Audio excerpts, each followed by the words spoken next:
মানুষ কি চায় সেরকম করার চেষ্টা করছেন, কিন্তু ওনার সবচেয়ে বড় সমস্যা কি জানেন? ধরা যাক আমি একজন বিএনপির খুবই অনুগত লোক, বিএনপিকে ভালোবাসি, ধরা যাক হাইপোথেটিক্যালি। আমি যদি প্রশ্ন করি আমার নেতা বিদেশি কেন, উনি কি জবাব দেবেন? উনি কেন বিদেশি? ওইখানে বসে বসে উনি দেশের জনগণকে জ্ঞান দিচ্ছেন, আপনারা এটা করেন না, আপনারা সেটা করেন না। আপনার জ্ঞান আমি শুনবো কেন?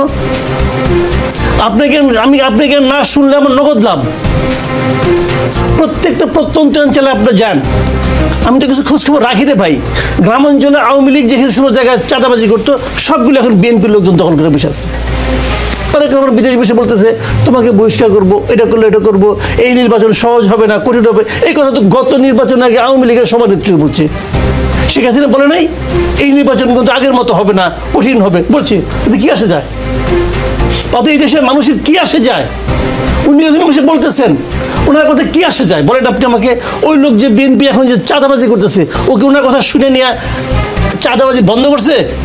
ভাই ওরা তো আল্লাহর কথাই শুনে না। আল্লাহরা বলে নাই যে তুমি চাঁদাবাজি করো না, ওর শুনে তার ওর কথা শুনবো? উনার এখন উচিত দেশে এসে পুরা দেশে ঘোরা। উনি ইংল্যান্ডের আরাম ছেড়ে দেশে আসতে চায় না। ভাই কি হবে আমি বুঝতে পারি না। এরাই তো আমাদের আগামী দিনের কান্ডারি হবে।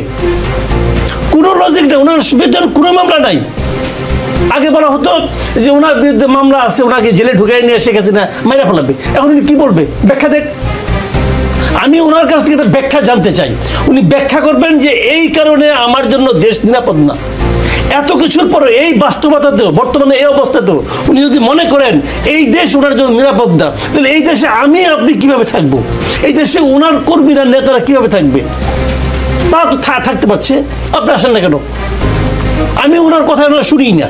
আগে শুনতাম খুব মন দিয়া, মাঝখানে খুব মনে শুনতাম যে লোককে তো ভালো ভালো কথা বলতেছে। এই কথা আমার কি অর্থ আছে? আমার কাছে কোনো অর্থ বহন করে না এখন।